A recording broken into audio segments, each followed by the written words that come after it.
नमस्कार, मैं श्रद्धा पाठक शुक्ला हिंदी लर्नर्स के यूट्यूब चैनल पर आपका स्वागत करते हैं। स्ट्रेटेजिक मैनेजमेंट जब भी हम पढ़ते हैं तो उसमें जो है एक टर्म होता है जो है प्रोजेक्ट इवैल्यूएशन का। प्रोजेक्ट इवैल्यूएशन में आज हम देखेंगे पर्ट क्या होता है और सीपीएम क्या होता है। लोग बहुत ही कंफ्यूज होते हैं पर्ट और सीपीएम को लेकर के। पर्ट और सीपीएम दोनों ही प्रोजेक्ट इवैल्यूएशन के मेथड होते हैं, इनको लेकर के बहुत ही कंफ्यूजन होता है। तो वीडियो को लास्ट तक देखिएगा और अगर आपने चैनल को सब्सक्राइब नहीं किया है तो सबसे पहले आप चैनल को सब्सक्राइब कर लीजिएगा। आपको पर्ट और सीपीएम का जो कंफ्यूजन है आज बिल्कुल खत्म हो जाएगा। देखिए पर्ट क्या होता है। पर्ट में प्रोजेक्ट इवैल्यूएशन का जो एक कंप्लीट टाइम जो है वह पर्ट में दिया जाता है। सबसे पहले तो हम जान लेते हैं कि पर्ट का फुल फॉर्म क्या होता है। तो पी यानी कि प्रोग्राम, ई यानी कि इवैल्यूएशन, आर यानी कि रिव्यू और टी मतलब कि टेक्निक, यानी कि प्रोग्राम, इवैल्यूएशन, रिव्यू, टेक्निक जो है वह पर्ट का फुल फॉर्म होता है। और सीपीएम का फुल फॉर्म होता है क्रिटिकल पाथ मेथड। तो हम आपको पर्ट और सीपीएम का डिफरेंस बताएं इससे पहले हम आपको बता देते हैं कि पर्ट होता क्या है। तो पर्ट यानी कि प्रोग्राम, इवैल्यूएशन, रिव्यू।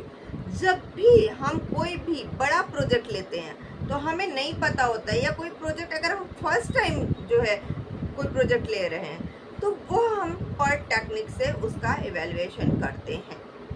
क्यों? क्योंकि हमें नहीं पता होता है इस प्रोजेक्ट में कितना कॉस्ट आने वाला है होता है, क्योंकि हम फर्स्ट टाइम वो प्रोजेक्ट ले रहे हैं। हमें नहीं पता होता है कि इसमें कितनी कॉस्ट आएगी, कितना टाइम लगेगा और इसमें क्या टेक्निक्स होंगी।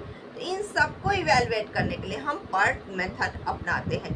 जैसे कि इसरो ने चंद्रयान 3 को भेजा था, तो अब गवर्नमेंट को तो बताना पड़ेगा ना इसरो को कि चंद्रयान 3 को बनाने में कितना समय लगेगा, चंद्रयान 3 कब तक कंप्लीट हो जाएगा, कब हम इसको बेच पाएंगे। तो इसको सबके लिए जो है उसे टाइम देना पड़ेगा। कॉस्ट उसे एक एस्टिमेटेड कॉस्ट तो बतानी पड़ेगी ना प्रोजेक्ट की, भले ही वो प्रोजेक्ट फर्स्ट टाइम ही क्यों ना हो रहा होगा। ऐसा तो नहीं है कि आप कह देंगे कि पता नहीं कब तक बन के तैयार होगा। आप ऐसा नहीं बोल सकते हो। आपको एक टाइम तो देना ही पड़ेगा, ठीक है। तो उसके लिए जो है आपको पर्ट का प्रयोग करना पड़ेगा। पर्ट एक ऐसी टेक्निक है जो कि वह एक फिक्स टाइम ना दे करके वह 3 टाइम देती, यानी कई टाइम देती। पहला टाइम, दूसरा टाइम, तीसरा टाइम, वो 3 टाइम देती। पहला कि लगभग इतने दिन में तैयार हो जाएगा। दूसरा टाइम कि एस्टिमेटेड टाइम ये है, अगर एकदम से अगर जल्दी जल्दी काम नहीं किया गया, नॉर्मल तरीके से काम किया गया तो इतने दिन में तैयार हो जाएगा। तीसरा, अगर कोई मुसीबत आ गया, कोई जो है दिक्कत आ गई तो भी ये इतने दिन में तो कंप्लीट हो ही जाने वाला है। तो ये 3 टाइम ड्यूरेशन देता है प्रोजेक्ट कंप्लीट करने का। ये जो टेक्निक होती है वह पर्ट होती है। इसके अलावा ये ऐसी एक्टिविटी है कि जो प्लानिंग कर रहे हैं, जो प्लानिंग है, अरेंजिंग है, जो शेड्यूल अरेंज कर दे रहे हैं, जो कोऑर्डिनेशन है लोगों के बीच में या गवर्निंग बॉडी के बीच में, उन सब का अच्छे से ध्यान रखती है। अब क्योंकि प्रोजेक्ट में सब पार्ट होते हैं अलग अलग, तो ये क्या करती है, प्रोजेक्ट के पार्ट को डिवाइड कर देती है। एक प्रोजेक्ट है उसको कई पार्ट में डिवाइड कर देगी। अब फिर उस अकॉर्डिंग जो है वह एक्टिविटी उस पर कैसे क्या होगा, इवेंट क्या होगा, वह उसको डिस्क्राइब करती है। It is an activity to understand the planning, arranging, scheduling, coordinating and the governing of the project. ये होता है पार्ट। उसके बाद में क्या होता है, ये क्या करेगी, सबसे पहले तो कोई भी प्रोजेक्ट है उसके पार्ट में डिवाइड कर देगी। जैसे मान लीजिए एक एग्जांपल दे देते हैं, आपको घर से लेकर के कोचिंग तक जाना है। आपको घर से लेकर के कोचिंग तक जाना है। ये बस एग्जांपल दे रहे हैं क्योंकि इसको आप एग्जांपल के रूप में लिख नहीं सकते हैं, क्योंकि इसमें जो है जो भी प्रोजेक्ट लिया जाता है वो फर्स्ट टाइम लिया जाता है। या चलिए ठीक है, हम चंद्रयान का ही जो है आपको एग्जांपल दे देते हैं। मान लीजिए चंद्रयान को बनाना था, अब इसरो के वैज्ञानिक तैयार हो गए, भाई चंद्रयान बनाना है। गवर्नमेंट से उन्होंने बात कर ली, गवर्नमेंट ने कहा भाई हमारी सरकार इतने दिन तक रहेगी, ये बताओ अगले इलेक्शन से पहले ये बन जाएगा कि नहीं, क्रेडिट लेना होगा ना। तो वो लोग एक एस्टिमेटेड टाइम देते हैं, हाँ सर बिल्कुल तैयार हो जाएगा। अब उन्होंने क्या कहा, क्या किया कि भाई चंद्रयान को बनाने के लिए क्या क्या पार्ट की ज़रूरत पड़ेगी, कितने लोगों की ज़रूरत पड़ेगी और किस किस स्टेप में कितने लोगों की ज़रूरत पड़ेगी, कॉस्ट क्या आएगी, वो सारा उन्होंने एस्टिमेट कर लिया। उसके बाद अब उसको उन्होंने पार्ट में डिवाइड कर दिया कि इतने दिन इतना टाइम तो लग जाएगा चंद्रयान को बनाने में, इतना टाइम लग जाएगा उसको टेस्ट करने में, फिर इतने दिन के बाद में हम उसको जो है भेज सकते हैं।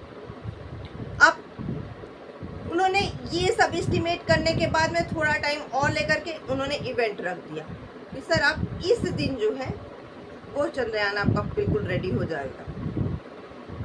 तो वही चीज़ होता है कि वो क्या करते हैं, उसको सीक्वेंस के अकॉर्डिंग असर्टेन करते हैं और फिर उसको प्रॉपरली कंस्ट्रक्ट कर देते हैं। वो 3 एस्टिमेटेड रखते हैं, और ऑप्टिमिस्टिक यानी कि मिनिमम टाइम क्या लगेगा उसको बनाने में, मोस्ट लाइकली यानी कि नॉर्मल टाइम क्या लगेगा, और पेसिमिस्टिक यानी कि मैक्सिमम टाइम कितना हो सकता है।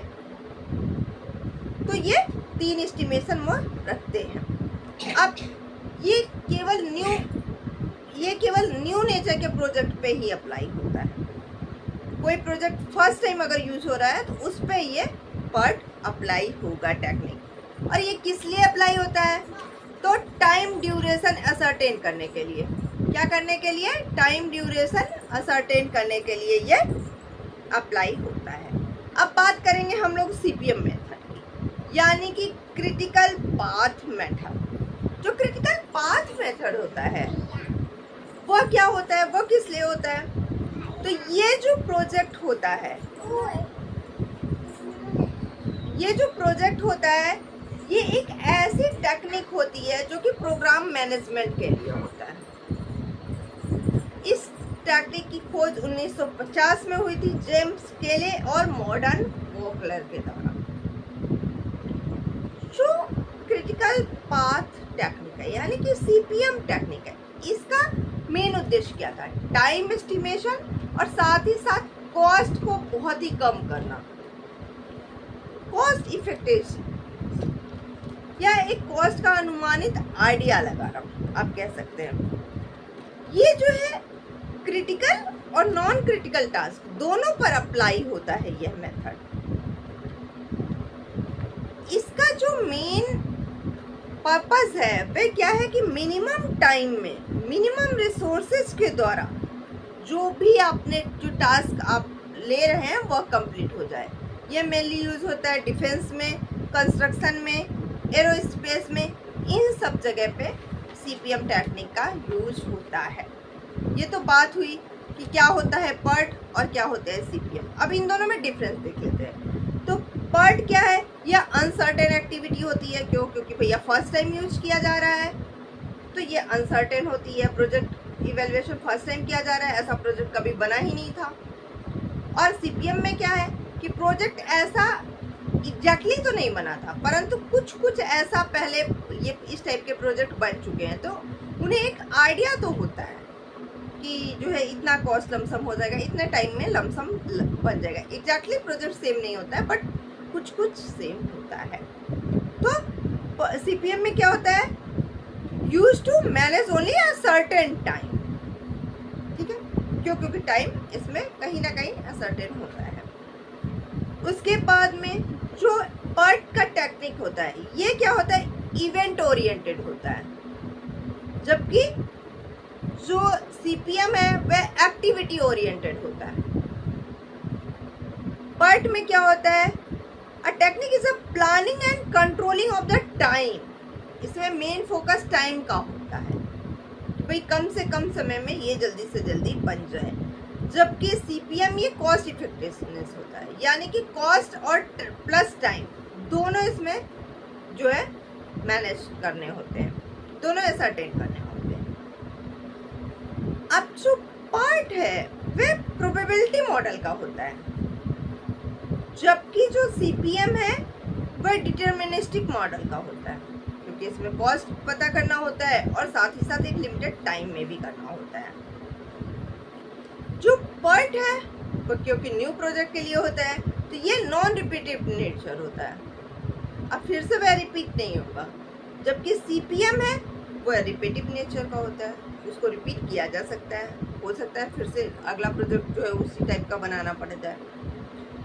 जो PERT है उसमें R&D यानी रिसर्च एंड डेवलपमेंट जो प्रोजेक्ट है वो उसके लिए सुटेबल होता है PERT। और जो सीपीएम है वो कंस्ट्रक्शन प्रोजेक्ट के लिए या फिर रिक्वायर्ड प्रोजेक्ट के लिए, जैसे कि एरोस्पेस के लिए ज़रूरी होता है। डिफेंस में जो सीपीएम मॉडल है वह लागू होता है, सीपीएम मॉडल टेक्निक जो है वह लागू होता है। तो ये रही इन दोनों के बीच में डिफरेंस। आपको हमारी वीडियो कैसी लगी ज़रूर बताइएगा। दोनों में डिफरेंस समझ में आ गया है तो कमेंट ज़रूर कीजिएगा यस, अगर नहीं समझ में आया है तो नो कमेंट कीजिएगा, हम आपको और अच्छे से समझाने की कोशिश करेंगे। वीडियो को ज़्यादा से ज़्यादा शेयर कीजिएगा और जिन्होंने अभी तक हमारे चैनल को सब्सक्राइब नहीं किया है तो प्लीज़ हमारे चैनल को सब्सक्राइब कर लीजिए। धन्यवाद।